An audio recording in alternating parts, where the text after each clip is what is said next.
Assalamualaikum warahmatullahi wabarakatuh. Alhamdulillahi rabbil alamin. Wassalatu wassalamu ala ashrafil anbiya wal mursalin Sayyidina wa habibina wa syafi'ina wa maulana Muhammadin wa ala alihi wa ashabihi ajma'in, amma ba'du. Yang saya muliakan para alim ulama, para asatid, bil khusus sesepuh dan pengurus Masjid Al-Mubarakah. Pagi ini marilah kita lanjutkan kajian kitab Al-Hikam yang sampai pada kalimat am kaifa yarhalu ilallahi wa huwa mukabbalun bi syahawatihi. Bismillahirrahmanirrahim. Qala al-musannifu rahimahullahu ta'ala wa adama an-naf'a bihi wa bi barakati ulumihi wa bikum amin. Am kaifa yarhalu, atau bagaimana bisa hati seseorang itu bangkit dan berpindah ilallahi, menuju melihat Allah, wa huwa, sementara hati tersebut mukabbalun, masih terbelenggu, bisyahawatihi, dengan syahwat-syahwatnya. Bagaimana hati seseorang atau seseorang itu kok bisa menuju melihat Allah, sementara kalau dia masih terbelenggu dengan syahwat, dengan yang enak-enak, dengan dunia. Ya, saudara-saudara, qultu, aku berkata, kata Imam Ibnu Ajibah, saya langsung saja. Ar-rahilu ma'at takbili la yajtami'ani. Orang kalau pengen dia berpindah dari satu keadaan menuju keadaan lain, yakni orang yang ingin berpindah dari tadinya hidup itu cuman melihat makhluk al-kaun, yang dilihat cuman makhluk-makhluk aja, menuju al-mukawwin, minal kauni ilal mukawwin, dari tadinya cuman yang dia lihat makhluk al-kaun, kaun itu makhluk, lalu dia kok pengen pindah ilal mukawwin, lalu pengen bisa melihat pencipta, yakni khalik, ya, atau dari alam, ya, alam-alam, ya, hissi, alam yang dia lihat cuman kebendaan, ilal ma'nawi, menuju sesuatu yang lebih maknawi. Bagaimana dia mau bisa berubah, ya, atau dari alam yang dia lihat asbab, sabab kepada yang menciptakan sabab. Yang dia lihat cuman orang itu kalau kerja punya duit, kalau makan kenyang, kan gitu kan. Yang dia lihat cuman itu, dia tidak melihat ila al-musabbib, kepada yang memberi kaya, yang memberi kenyang, yang memberi sehat.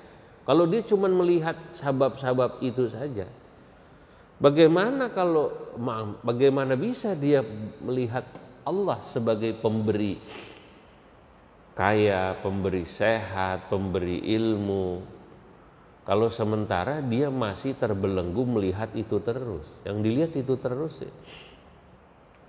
Nah, makanya kata Imam Ibnu Ajibah, ar-rahilu ma'at takbili la yajtami'ani. Sepertinya sulit Anda bisa melihat Allah sebagai penyebab dan pencipta segala sesuatu kalau hati Anda masih terbelenggu dengan melihat sesuatu itu, sesuatu yang selain Allah. Famadamal qalbu mahbusan, maka selama hatimu kata Ibnu Ajibah, mahbusan, terpenjara, bil maini ila syai'in, untuk selalu condong pada sesuatu, min hadzal ardil fani, dari sesuatu yang terlihat fana, walau kana mubahan fi syar'i, walaupun itu dari sisi syarak boleh. Kita ini kalau melihatnya masih yang fana-fana semua, walaupun boleh. Kalau ditanya hukum fikihnya, emang nggak boleh Pak punya rumah? Boleh. Emang nggak boleh Pak punya motor bagus, mobil bagus? Boleh.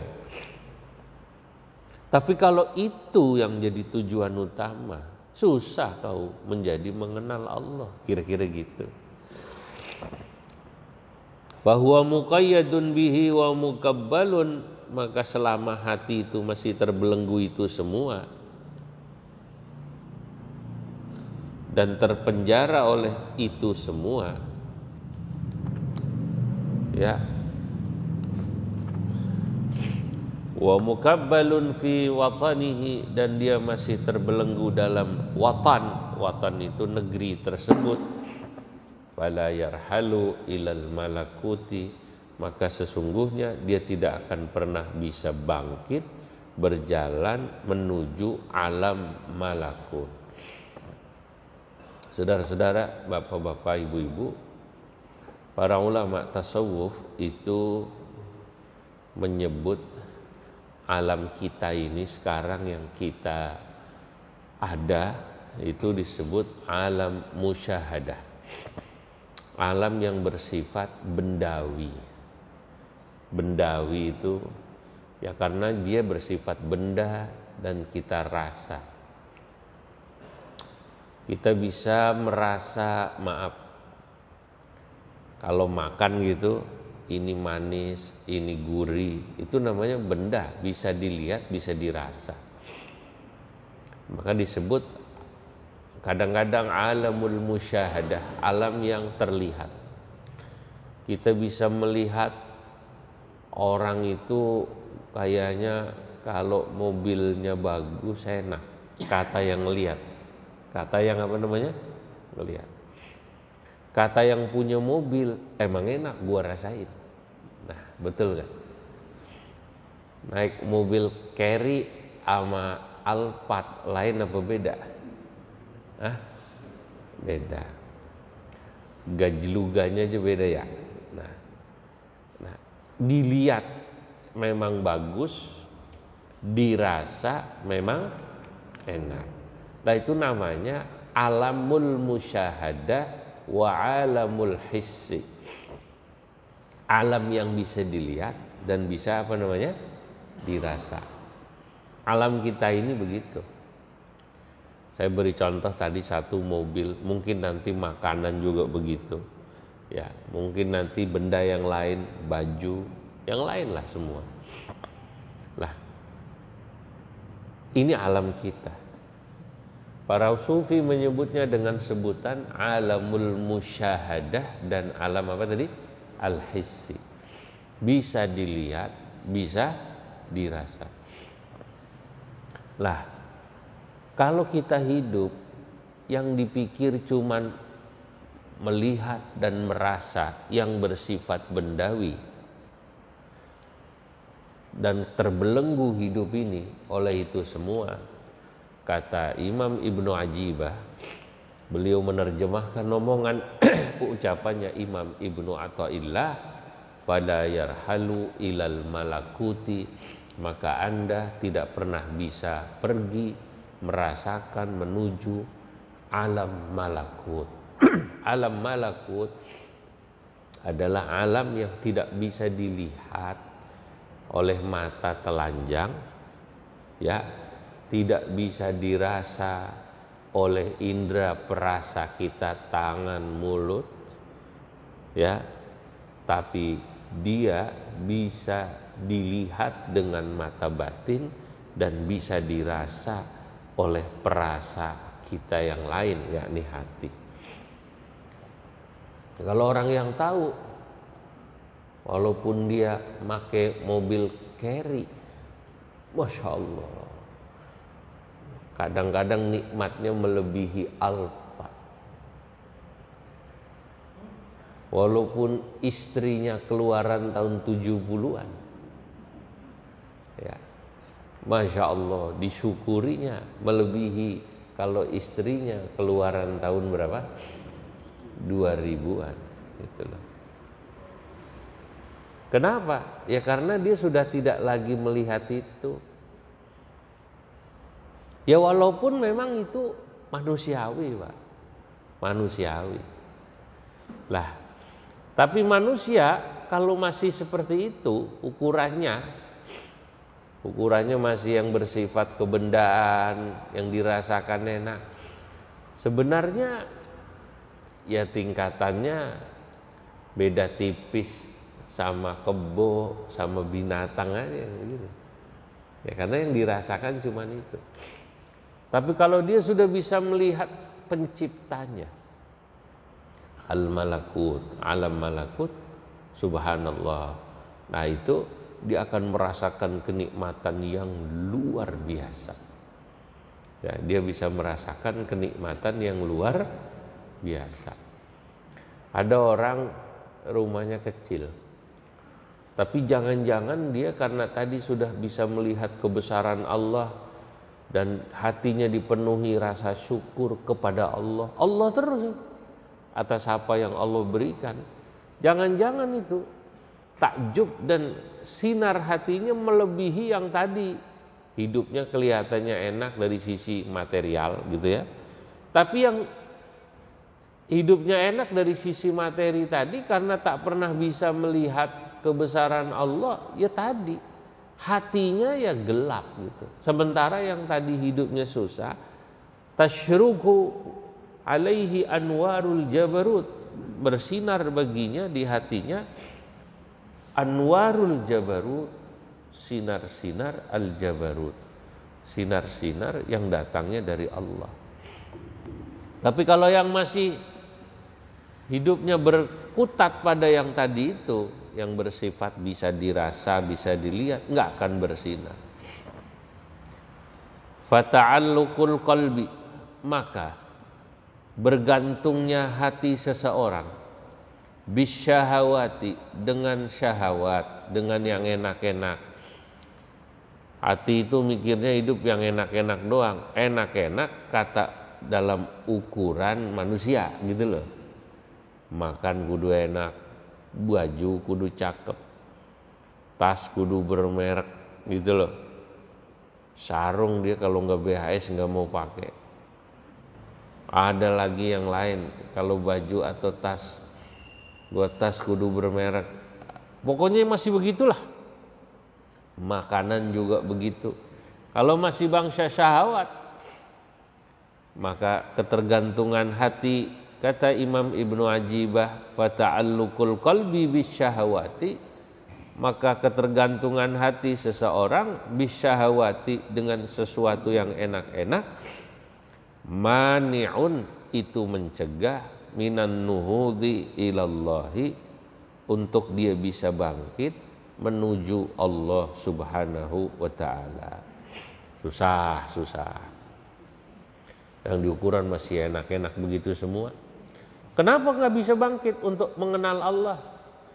Listighalihi bil iltifati ilaiha, ya karena dia sibuk hatinya untuk selalu melihat dan condong pada yang enak-enak itu.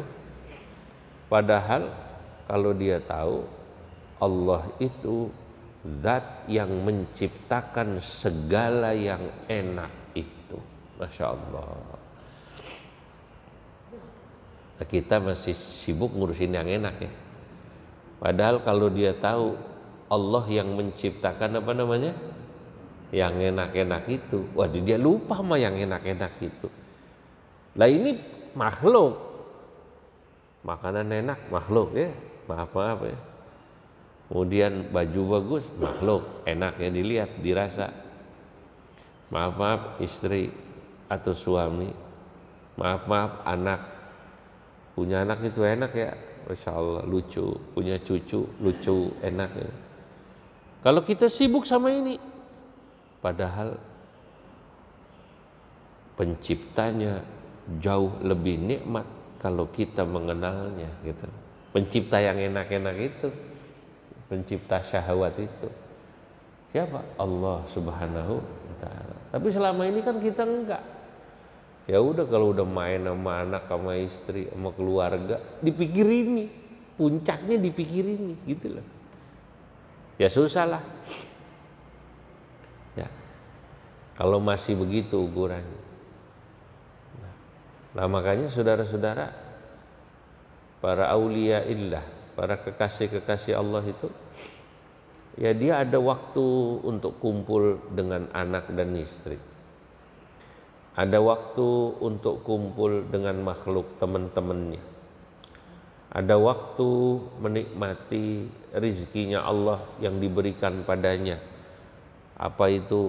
Misalnya makan, minum, pakai baju, menikmati rumahnya. Kalau dia punya piaraan kesenangan. Zaman sekarang kesenangan orang itu ada yang seneng miara ikan cupang, bener ya? Ikan cupang. Ada yang seneng ngeliatin pohon yang dikasih nama apa? Janda bolong. Ya, diliatin, dirawat. Diliatin berlama-lama, diliatin. Dilap itu si janda. Ya, makanya ada pertanyaan, ngelap janda tapi nggak dosa. Apa namanya? Ngelap janda tapi nggak dosa. Wah, di mana-mana lu janda itu kan nggak punya suami katanya. Lu lap ya dosa, gua nggak. Janda gua lap nggak dosa gitu. Janda apa namanya? Bolong gitu. Nah, cuma begini. Ada orang yang menikmati cupang, itu yang dilihat cupangnya atau janda bolongnya. Ada yang kemudian ketakjuban hatinya kepada pencipta cupang itu. Paham gak ini? Ada yang ketakjuban hatinya kepada pencipta pohon tadi itu, janda bolong. Subhanallah, kok ada ya pohon bisa bolong tengahnya begini? Ya, iya ya, bisa lah. Kue cucur aja bolong, kue cucur apa tuh? Kue yang tengahnya bolong namanya? Kue cincin aja tengahnya bolong, manusia bisa, apalagi Allah. Nah, diingat penciptanya. Ada orang lihat orang bikin kue cincin, masya Allah, kreatif ya. Hilang di mana tengahnya, manusia emang kreatif, bikin kue bisa begini, bisa begitu. Baik. Kalau orang yang sudah sampai pada alam malakut, yang dia lihat selalu al-musabbib, al-mukawwin, zat yang menyebabkan adanya segala sesuatu dan menciptakannya, maka dia selalu ingat kepada pencipta. Subhanallah, maha suci Allah yang menciptakan makhluk, punya daya kreatif. Melihat manusia, maaf, ada yang jelek sifatnya, ada yang bagus sifatnya, ada yang jelek bentuknya, ada yang cantik bentuknya. Kalau kita cuma sibuk melihat makhluk itu dari sisi kejelekan sifatnya maupun bentuknya, dari sisi kecantikan, keindahan bentuknya maupun sifatnya, maka kita tak akan pernah bisa bangkit bangun untuk mengenal penciptanya. Jadi kalau Anda melihat manusia zalim, jelek, ya itu kalau cuma sibuk sama dianya, ya udah, hati kita cuma dipenuhi dengan kebencian pada orang itu. Paham gak? Sama orang itu kita benci, gue benci banget sama dia. Kenapa nggak mati-mati sih itu orang? Saking bencinya kadang-kadang sampai ngomong kenapa nggak mati. Kalau sama orang yang benci, kita begitu dengar si Fulan positif COVID, alhamdulillah, mati bagus tuh orang gitu. Saking bencinya sama orang itu. Dia ngucapin alhamdulillah, tapi alhamdulillah dia tidak tulus kepada Allah, karena dia sesungguhnya fokusnya sama yang dia benci. Paham? Atau sebaliknya, dia senang sama seseorang, baik karena fisiknya cakep atau karena sifatnya yang cakep. Dia selalu memperhatikan. Setiap dia komen, dia likes. Setiap dia posting foto, dia likes. Ada orang nih cuma jadi followernya makhluk. Kapan kita jadi followernya Khalik? Dia cuma gitu dong. Follower. Saya sih katanya juga saya Instagram gak punya, kagak ngerti saya bapak begitu tuh. Untungnya nggak ngerti juga saya gitu, nggak ngerti. Cuman saya baca gitu, dengar dari anak katanya, si Anu followernya udah sekian ratus pak, punya channel YouTube sendiri. Sekarang orang kalau udah kayak gitu bisa cari duit dari channel, ya bener gitu ya katanya ya, Masya. Dan sekarang dunia ini kalau cuma dipenuhi yang kayak begini-begini, apalagi kemudian urusannya dengan begitu bisa cari duit, ya kayak begini ya berarti orang yang hidupnya cuma dalam alamul musyahada wal hissi, dia tidak akan pernah bisa sampai pada alamil malakut, dia tidak akan pernah bisa mengenal Allah. Orang disibukkan sama makhluk, sibuk sama makhluk. Saudara-saudara, beberapa waktu lalu saya ada dalam satu grup WA, ini saya cerita saja. Dalam grup itu, dan hampir mungkin semua grup ya saya biasanya jarang komen. Kalau komen senengnya bab yang gembira-gembira aja. Kalau kelihatannya orang udah pada ribut. Zaman sekarang saya nggak tahu apakah memang zaman karena pandemi ini orang jadi sensitif. Kalau ada yang posting apa langsung ditegur, marah, ngambek, satu keluar grup gitu. Ntar dimasukin sama temennya gitu kan, ada gitu zaman sekarang ya. Sensitif banget zaman sekarang. Ada yang kemudian muji temennya apa yang dia puji, tokoh yang dia puji. Yang satu, kalau udah membuli, mengkritisi, mencaci maki, sesekali menyumpai orang gitu, tokoh.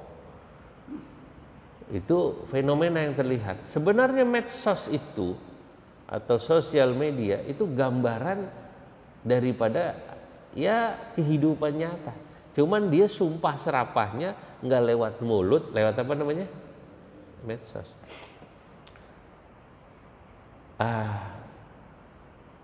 Ya itu contoh.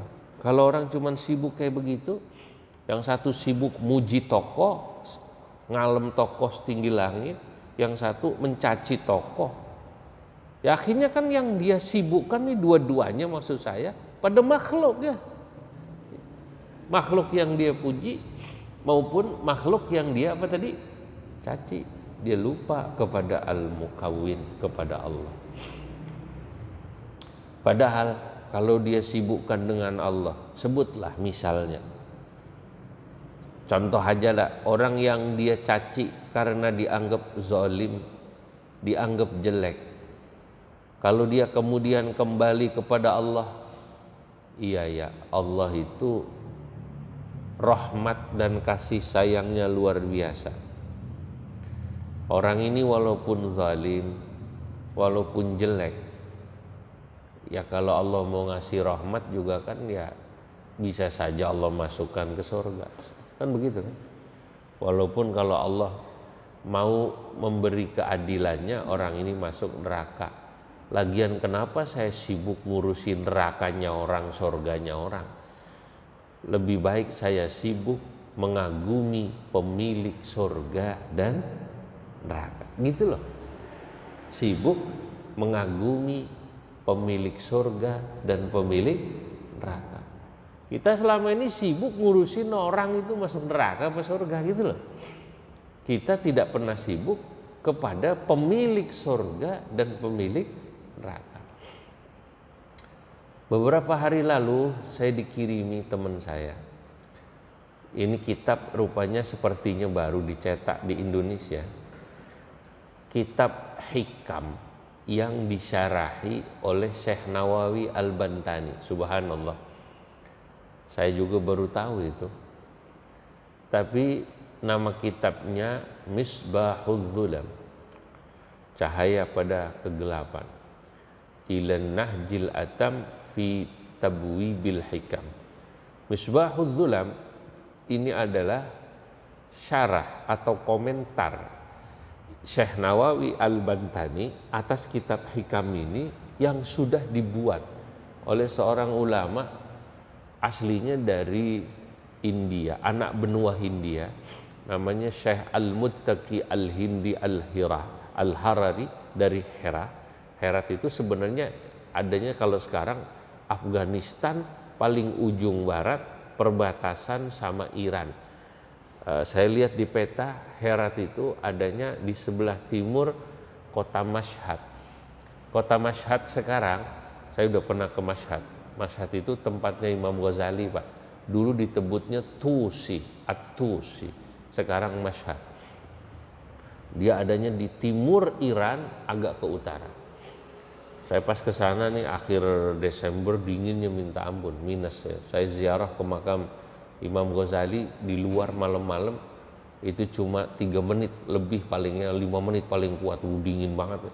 Terus masuk akhirnya tahlilnya di bis. Ya, tahlilnya di mana? Di bis, karena di luar nggak kuat. Ya, orang Indonesia nggak kuat dingin kan gitu. Nah, ini kitab Hikam ini yang umumnya kemudian kita punya oleh Syekh Al-Muttaqi Al-Hindi, penulis kitab Kanzul Ummal, dibikin bab. Ini babul ilmi. Jadi ucapan-ucapan Imam Ibnu Athaillah dalam kitab Hikam yang menunjukkan tentang pentingnya ilmu dijadikan satu bab ilmu. Nanti bicara tentang taubat dijadiin satu bab. Bicara tentang tawakal dibikin satu bab. Bicara tentang yang lain gitu ya, dibikin satu bab. Kalau ini kan kitab Hikam ini yang kita baca tidak pakai bab, asli apa adanya gitu loh. Istilahnya masih asli apa adanya. Ya, belum dibikin bab.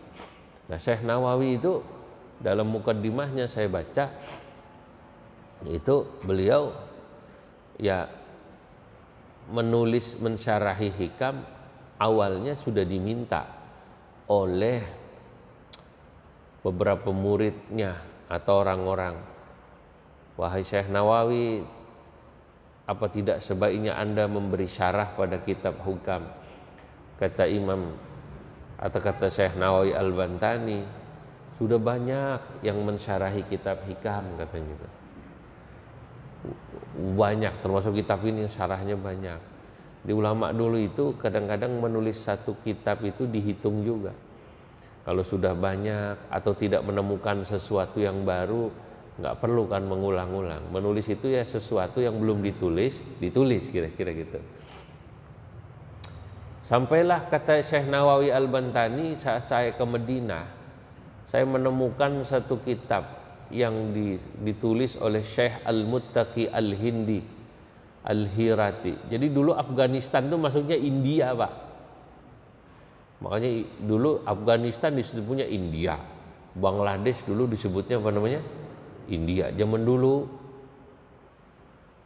Iran itu disebutnya Irak. Nggak ada dulu negara Iran, taunya Al-Irak. Irak luas banget. Dulu ya. Dulu Sudan nggak ada, adanya Mesir. Sekarang Libya nggak ada, dulu adanya Mesir gitu loh. Nah, Mesir dulu luas banget, nah, sekarang udah terpecah-pecah kan. Nah, pada saat saya temukan kitab itu, saya lihat Syekh Al-Muttaqi Al-Hindi, saudara, kata Syekh Nawawi Al-Bantani, menulis kitab Hikam unik ini, dibikin bab, diurut-urut, tek. fasanahali, kemudian ay khatara bibali, terpikir di hatiku untuk mensyarahinya, karena asik ini. Walaupun awalnya maju mundur, tapi kemudian kata Syekh Nawawi, tapi apa enggak riak lagi saya nulis kitab ini, saya takutnya riak nanti. Tapi kata Syekh Nawawi, aduh kalau mikir riak, saya ingat satu cerita. Ini ceritanya menarik, Pak. Kata Syekh Nawawi, dulu ada orang membangun masjid, membangun pesantren, membangun madrasah, disebabkan atau orang itu saat bangun tujuannya riak. Riak kan pamer kan? Baik, kata kita kalau orang pamer jelek nggak kira-kira? Jelek. Nah, sama kayak orang zalim, jelek nggak kira-kira? Jelek. Baik. Kadang-kadang kita lihat gitu ya, ada orang zalim, dia korupsi. Habis korupsi, mungkin waktu dia korupsi ya disebabkan karena nafsu kan, pengen kaya gitu. Kemudian dia sedekah, dia bangun masjid lah, bangun apa. Yang tahu dia korupsi, yang tahu dia zalim, pasti bilang jelek. Apalagi kalau dia membangunnya karena riya. Ya.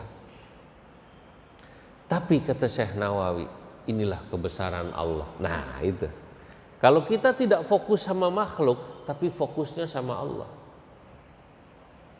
Kalau sama makhluk yang kita lihat orang itu cuma zalim, riya. Artinya membangun masjid karena riya gitu ya. Tapi begitu kita fokus sama Allah, ajib. Rupanya Pak, itu orang yang bangun masjid, bangun pesantren, bangun madrasah, seberapapun riyaknya dia, kata Syekh Nawawi, katakanlah mungkin pada saat dia membangun kecampuran harta-harta yang ya syubhat lah kalau tidak haram. Tapi faktanya masjid itu dipakai. Faktanya pesantren itu dipakai. Ada muridnya yang masuk. Faktanya madrasah itu ada muridnya yang masuk. Nah, ini saya baca ini unik di kitab ini. Jadi membuat kita perspektifnya jadi dapat perspektif baru ya, sudut pandangnya. Apa? Orang yang sholat di masjid itu, dia mungkin ada yang tahu kalau yang bangunnya riya, ada yang nggak tahu. Mungkin cuma dengar, wih masjid bagus amat ini. Wah, yang bangun siapa? Raja anu. Zaman dulu kan raja yang bangun ya. Wah, gubernur anu, bupati anu, wali kota anu misalnya. Orang kaya anu gitu. Saudagar anu. Oh. Masya Allah, semoga Allah merahmatinya. Semoga Allah merahmatinya yang telah membangun masjid ini. Yang ngedoain ikhlas. Saya ulangi nih. Yang membangun masjid, membangunnya karena riya. Yang memintakan ampun, yang sholat di masjid itu, yang sekolah di madrasah itu, yang mondok di pesantren itu, mendoakan supaya si pembangun masjid, si pembangun madrasah, si pembangun apa tadi? Pesantren diampuni Allah, dirahmati Allah, mendoakannya ikhlas. Ajib. Allah melihat keikhlasan yang mendoakan, maka Allah ampuni, kata Syekh Nawawi, dosanya si pembuat masjid karena riya. Masya Allah. Sehingga orang-orang yang tadinya nggak suka sama si pembangun masjid, yang menganggap riya dan lain sebagainya, atau yang suka ngomongin, oh si fulan itu dulunya riya, si fulan itu dulunya zalim, begitu di akhirat kaget dia. Lu kok bisa masuk surga lu? Nah, setahu gua dulu lu katanya zalim gitu loh. Setahu saya dulu kamu riya. Iya. Tapi Allah itu ternyata rahmatnya melebihi murkanya. Kata Allah dalam hadis qudsi, inna rahmati sabaqat ghadabi. Sesungguhnya rahmatku, kata Allah, rahmatku, kasih sayangku, kata Allah, sabaqat ghadabi, mengalahkan kemurkaanku. Lah kalau kita sibuk dengan kayak gini, maka melihat apa saja itu ingatnya Allah. Kadang kita lihat orang zalim ya, kalau hati cuman lihat kezalimannya kesel. Tapi orang yang sudah ingat ceritanya Syekh Nawawi tadi, ada orang ngelihat orang zalim pecicilan, tahu pecicilan? Udah zalim pecicilan. Tuh ngelihat orang kayak begitu senyum dia. Kata temennya, lu kok bisa sih ngelihat orang kayak gitu senyum? Gue megergetan. Gue doain moga-moga cepat mati tuh kena COVID kayak begitu. Yang satu senyum. Nah, sekarang nih kalau kita masukkan pada bab yang kita sekarang ngaji, sekarang kita ngaji bab ini, yang satu gregetan kesel karena Anda sibuk pada makhluk saja. Paham nggak kira-kira? Sibuk pada sisi makhluknya saja, kezaliman orang itu. Yang satu ini mungkin senyum, pada saat melihat orang zalim itu dia tersenyum. Ingat ceritanya Syekh Nawawi Al-Bantani tadi. Iya, Allah itu seringkali rahmatnya maha luas, mengalahkan apa tadi? Kemurkaannya. Ini orang-orang kayak begini jangan-jangan pas begitu nanti di akhirat ujuk-ujuk udah di dalam sorga. Kenapa bisa? Didoain orang juga gitu. Didoain orang juga. Masya Allah. Maka saya menulis di grup WA itu. Saya cuma menulis apa adanya. Menyimak percakapan grup, kata saya menarik. Di sini ada orang yang tadi memuji seseorang, ada yang menyumpahi seseorang, gitu ya, mengkritisi sesekali menyumpahi. Baik itu karena sifatnya, perbuatannya dan lain sebagainya. Tapi saya ceritakan itu cerita yang ada dalam kitabnya Syekh Nawawi Al-Bantani dalam mukaddimah kitab Hikam. Allah itu rupanya nih dalam chat itu, chat WA itu, kira-kira nih saya lihat orang itu bilang, biarin aja, Allah Maha Adil, di akhirat orang kayak gitu pasti tidak akan lepas dari hukuman Allah. Kayaknya udah semangat banget itu ngedoain orang ini masuk apa namanya, neraka. Itu di grup itu. Saya bilang, betul, Allah itu Maha Adil. Tapi Anda jangan lupa, Allah juga luas rahmatnya. Nah itu loh, luas apa namanya? Rahmatnya. Nah saya ceritakan. Ya, rupanya cukup adem itu grup gitu. Begitu saya cerita. Saya cuma menceritakan Syekh Nawawi saja. Ya saya ceritakan. Nah, kemudian lebih adem, lebih apa namanya? Lebih adem. Jadi saudara, itu yang terjadi sebenarnya. Hari-hari ini gitu kita emang. Sibuknya sama makhluk, lupa kepada pencipta.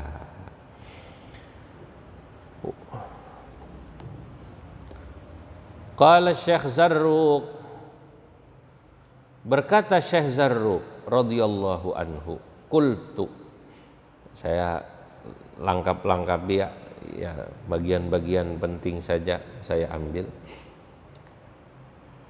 Aku berkata, kata Syekh Zarruq, hadza in ta'allaqal qalbu bi talabiha qabla husuliha wa illa fala. Orang ini tidak akan pernah bisa bangkit menuju Allah kalau hatinya disibukkan melihat makhluk. Itu selama hatinya disibukkan itu karena ingin memiliki makhluk itu dan sebelum dia mencari atau dengan mencarinya. Misalnya gini, ada orang bapak-bapak, ibu-ibu, hatinya disibukkan pengen sekali punya rumah bagus, pengen sekali. Hatinya disibukkan berpikir pengen sekali punya mobil bagus. pengen sekali punya anak begini begitu ya, jadi dokter, jadi apa, jadi apa, jadi apa. Itu kalau hati disibukkan dengan begitu, maka hati kita hanya akan sibuk ya dengan harapan kita, sehingga lupa dengan pemberi harapan dan pencipta harapan itu, yakni Allah Subhanahu wa Ta'ala. Orang yang kepengen banget pada sesuatu, dia lupa sama Allah. Tapi kalau itu sudah ada, biasanya orang tidak begitu sibuk dengan keinginannya. Saya beri contoh gini, orang miskin pengen banget kaya, Pak. Betul nggak kira-kira? Oh, saking pengen banget kaya, akhirnya ya yang dipikirin kaya gitu. Orang yang dilahirkan sudah kaya, nggak pernah terpikir pengen kaya, betul nggak? Karena dia emang udah kaya, betul? Nah, baik. Orang yang dilahirkan belum mancung, pengen sekali mancung. Oke. Kalau perlu operasi. Orang yang kulitnya coklat, ada yang kepengen sekali putih. Orang yang kulitnya putih, ada yang kepengen sekali coklat, kan gitu kan? Tapi orang yang sudah dilahirkan kulitnya putih, dia nggak pengen putih, emang udah putih. Yang udah coklat, ya emang udah coklat. Orang bule berjemur saking pengen kulitnya kayak kita. Lah, orang sini saking pengen putih, beli pemutih. Salah, belinya Soklin. Jadi sibuk kayak gitu, karena belum. Lah ada orang-orang tertentu yang oleh Allah Subhanahu wa Ta'ala memang dikasih kaya, dikasih cantik istrinya, dikasih apa dia. Nah, itu seringkali orang tersebut hatinya tidak tergantung, biasa saja. Lah makanya ada orang-orang yang dia kaya atau punya jabatan, karena jabatan atau kekayaan itu Allah yang ngasih, maka hatinya nggak ada sedikit pun tergantung pada atau berpikir terus pada kekayaan dan pada jabatan itu. Ada orang yang pengen banget punya jabatan itu, gitu loh. Paham nggak kira-kira? Saya beri contoh lah, nggak usah jauh-jauh. Ada orang Pak kudu kampanye pengen jadi RW. Ada orang didaulat masyarakat jadi RW. Ada nggak yang begitu? Ada. Ada orang pengen banget jadi khotib Jumat. Sampai kemudian tanya temennya, lu udah kosong nggak? Lu udah double nggak? Bukan ada kosong. Lu udah double nggak? Gue kasih dong. Saking pengennya jadi khotib, saking pengennya jadi tokoh. Ada orang yang dia tidak pengen tapi ditokohkan masyarakat. Lah yang kayak begini, kata Imam Zarruq, biasanya hatinya tak terpengaruh dengan makhluk dan syahwat itu. Ya, dari sononya dia Pak, delalah bininya cakep. Ada orang yang pengen banget bininya cakep, bininya nggak cakep-cakep. Ada orang Bu pengen banget lakinya kaya. Ada nggak gitu perempuan? Umumnya pengen lakinya kaya. Pengen banget lakinya kaya, nggak kaya-kaya lakinya. Tapi ada orang yang nggak tahu gimana Allah Subhanahu wa Ta'ala ngasih dia lakinya kaya atau lakinya alim. Nah ini ajib ini Pak. Makanya kita tidak bisa menghakimi orang. Oh kalau dia kaya berarti dia hatinya disibukkan dengan kekayaannya. Oh enggak juga. Tergantung. Tergantung orangnya. Ada orang yang biasa-biasa aja gitu. Nggak bisa. Itu cerita yang dulu pernah saya ceritain itu, seorang syekh tinggal di Andalusia itu. Ada yang bilang itu namanya Syekh Ibnul Arabi Dia mufti dan sekaligus menteri, kalau bahasa kita menteri gitu ya, menteri, tapi bukan dia yang pengen jadi menteri, emang raja yang minta dia jadi qadhi, menteri. Mobil yang dia punya, zaman sekarang mobil, zaman dulu kuda, kereta kuda yang dia punya, bukan dia yang pengen, fasilitas yang ngasih. Dia bajunya yang bagus, bukan yang dia pengen, tapi memang dia dipakaikan baju bagus. Buat dia, orang yang kayak begini, baju bagus, mobil bagus, biasa aja. Setiap kali dia pakai, dia hanya ingat penciptanya, karena emang dia nggak terpikir pengen gitu. Jadi diangkat enggak, bukan karena pengen gitu loh. Diangkat bukan karena pengen. Dukhulul qalbi hadratal qudusi wallahu a'lamu bissawab. Sampai sini. Bismillahirrahmanirrahim. Allahumma salli wa sallim ala sayyidina Muhammad fil awwalin wal akhirin. Wa barik wa radiyallahu tabaraka wa ta'ala an sadatina ashabi Rasulillah ajma'in. Allahumma anfa'na bima 'allamtana. Allimna ma yanfa'una, zidna ilman wa yaqina. Rabbana hab lana min azwajina dzurriyyatina qurrata a'yun waj'alna lil muttaqina imama. Rabbana atina fid dunya hasanah fil akhirati hasanah qina adzabannar. Walhamdulillahi rabbil alamin. Assalamualaikum warahmatullahi wabarakatuh.